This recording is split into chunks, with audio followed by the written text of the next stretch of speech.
Right. Yeah, it is okay. Okay.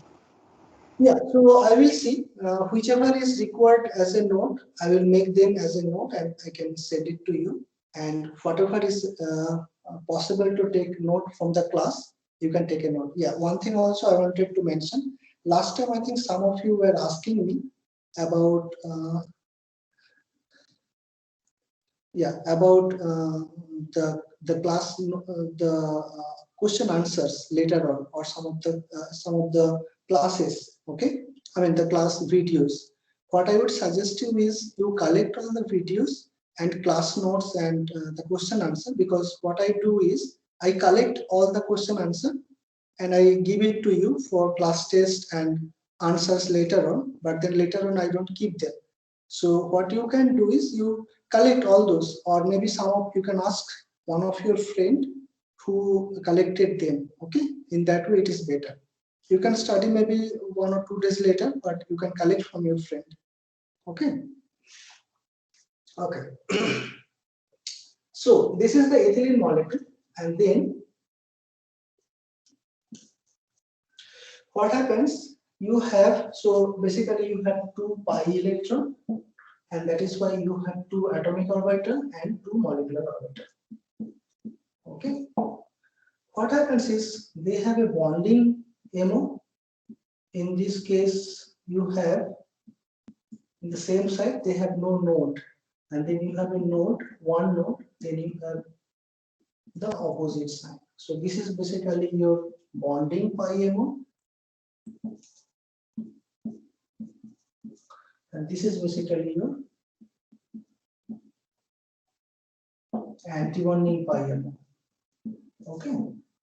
Now it has two electrons, I said already. So how does it fill up energetically? First two electrons will come here. Okay, you can see it. Yeah, first two electrons will come here, and here there will be no electrons. So this is basically your psi1, this is basically your psi2, and this basically becomes your highest occupied molecular orbital. So that is why it is called HOMO. Okay, and this is becomes your lowest unoccupied molecular orbital. It can have higher energies, this one. So this is called LUMO, this is called HOMO. Clear? Okay, so I'll just clear it off. Okay, you can take notes simultaneously at your respective homes, or if you want, you can also switch on your video.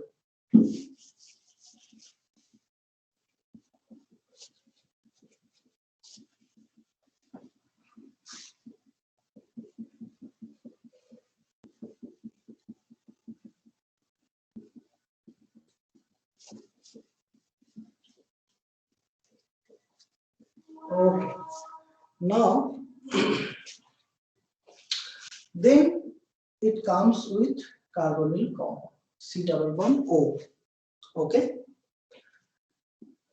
in C double bond O, how many pi electrons are there? Anybody? 2 pi electrons. 2 pi electrons, yes. So these are the pi electrons, and then it also has non-bonding electrons, 4 of them. That is the lone pairs on oxygen atom. Okay, so now if you just see it in a orbital way,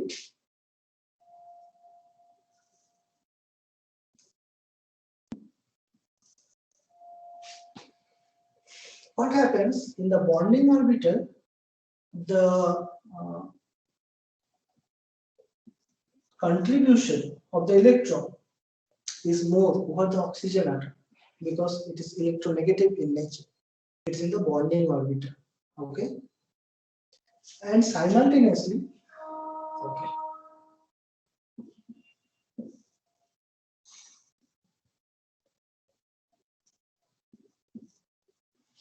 in the So that is going out of the frame. Not really. Okay. You can see it now. Yes, sir. Yeah. Okay. Okay. Okay. In this case, what happens? The contribution at the carbon center, it is a bit bigger, and contribution at the oxygen center is a bit smaller. So that these two compensate each other. Okay, this is the bonding MO pi. This is the pi star. It has 2 electrons. It has basically also 4 electrons. Okay, and it is pi star. It has 0 electron. Okay, so this is your bonding orbital. This is your non-bonding orbital. And this is your anti-bonding. Okay, bonding has 2 electrons, non-bonding has 4 electrons, those are in the oxygen, anti-bonding has 0 electrons. Okay, now so this is your energy. The energy goes up in this way. Okay, what happens is that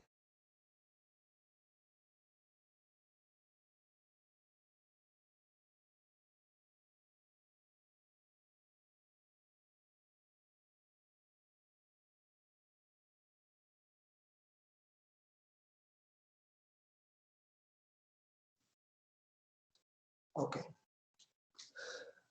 either you have lone pair of electrons or you have a negative charge, right? That is the nucleophile, like iodine I minus, or let's say ammonia NH3 and then or NMe3, that can act as a nucleophile, isn't it? So those lone pair has energy which is similar to this one, either this one or nucleophile this one. Okay, so this energy is somewhat similar to the non-bonding energy. If you see the energy order, you will see that the energy gap between non-bonding to bonding orbital, the energy gap, let's say this, I call it E1, and if the energy gap between anti-bonding orbital and your non-bonding orbital, let's say I call it E2, then E1 is greater than E2. So this energy gap is greater than this energy gap. Okay. So in this case, that is why your nucleophile is preferable to attack to your antibonding orbital. Is it clear or not, everybody? What did I say? Let me summarize it. First, I started with the MO diagram of carbonyl compound. It has 2 MO, pi MO. One is called bonding pi, another is called anti-bonding pi. It also has non-bonding orbital, so it has a non-bonding M. Okay. In this case, you have 2 electrons, that is your HOMO. In this case, you do not have any electron, that is called LUMO. Now what I said is, let's take a nucleophile, which structurally looks similar to your non-bonding, because nucleophile has either a lone pair or a negative charge, correct? So that energy is a bit closer to the LUMO, but this energy gap is large for the HOMO. So that is why nucleophile reacts to the antibonding orbital, not the bonding orbital. First point. Second point is that in bonding orbital, the electronic contribution, the orbital contribution is more towards the oxygen center. And the reverse opposite happens to the antibonding, where the orbital contribution is more towards the carbon center and less towards the oxygen center, in order to compensate these two. Okay. So in antibonding orbital, carbon, so if you see this carbonyl carbon, oxygen is del negative, carbon is del positive. So the carbon center is the positive charge center. Okay. So the reaction happens to this carbonyl center and not this oxygen center. Okay, that is the way it represents. This is the second point. Okay. Yeah, I have covered, I think, both the points. Okay. Okay, so that is fine. Then the second question that comes. So the first question that I mentioned is, it says explain the feasibility of nucleophilic addition to carbonyl in terms of molecular orbital. That is gone. Then the second question that comes is explain why the nucleophilic attack at carbonyl carbon takes place at an angle of 107 degree. I will repeat the question. It says, explain why the nucleophilic attack at carbonyl carbon takes place at an angle of 107 degree. Okay, so what I'm saying, that the nucleophile that attacks to this carbonyl carbon takes place preferably at an angle of 107 degree, which is also called Burgi-Dunich trajectory. Okay, how does that happen? Now, so I'll just wipe it out. You have taken a note? Excuse me, sir. Yeah. Sir, the board is not very clear. The slides would be a better option than this. Yes, sir. So actually the thing is that for all of us, the internet connectivities are different. So for now, currently for me, the board is fully distorted. I cannot see any of the text. Okay. And I think it is similar for a lot of other people. So I think for this semester, if we could go back to the slides, sir. Please, sir. Okay. Okay. Okay. You cannot see anything? No, sir. It's fully distorted now. Okay. Okay, that's fine then. Okay, from next day onwards, they will teach it in PPT mode. Okay. Okay, sir. Thank you so much, sir. Yeah, yeah. So then I will prepare the PPT. I have not prepared the PPT yet. I was thinking that I will teach in board. So I will prepare the PPT and then maybe we can start from the next class. Okay. Today anyway, it is almost 6. So yeah.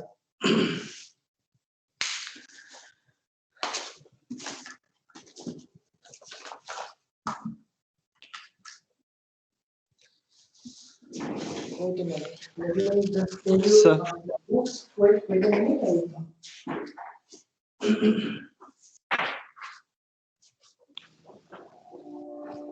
Yeah. Tell me. Sir, I would like to suggest something. Yeah. So if you can use your phone camera instead of this webcam or your laptop integrated webcam, that would be definitely going to be better than this. Yeah, that is possible. But what I feel is that the point that is raised that not everybody has the same internet speed, and then the purpose of using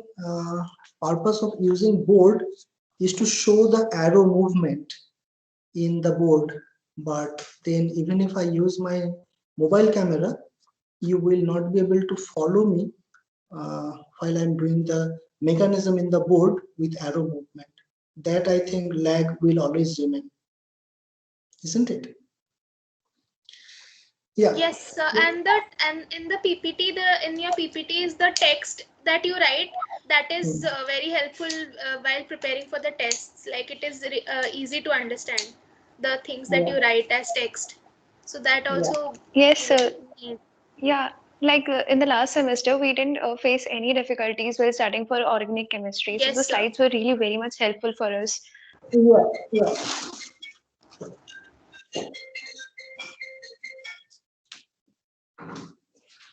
Yeah, sorry about that. Yeah, yeah, that is true. Okay, then I think there is not a better option to use the board. I think in this semester as well.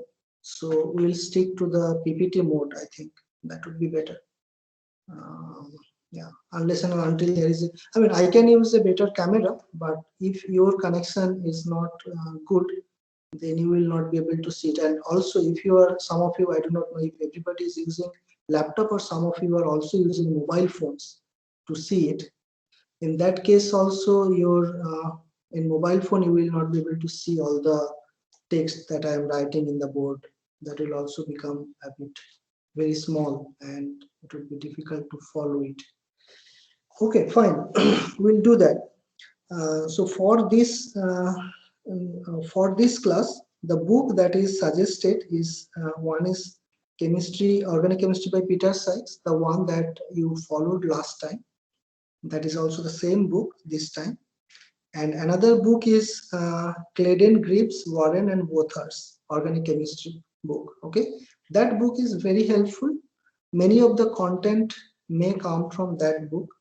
Okay, so okay, of course that book is available in the library, but I think it won't be accessible to you. So anyway, I will anyway share all the notes from this class that will help you certain extent, but it is always better to read some books. Okay. So could you please write down the name of both the books in the chat box? Yeah, so these books are also when you are downloading the syllabus, either from my website or from ERP, the name of the books are already written at the end of the syllabus. Okay. All right, sir. Okay. Like Yeah, at sir. the Okay. Fine. yeah. Okay, sir. Yeah. So you can just have a look at the carbonyl compound. I mean, there's a chapter name itself, carbonyl reaction to the carbonyl compound, or electrophilic and nucleophilic reactions. It is mainly nucleophilic reactions. So nucleophilic reactions to carbonyl compounds. If you see that, you will get, I think, most of the things. Okay. So you can have a look at the book in the beginning, and the one that I was teaching, that is also from this Clayden's book.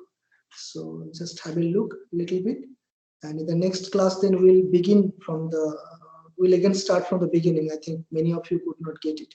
So yeah, anyway, we'll start from the beginning. Okay.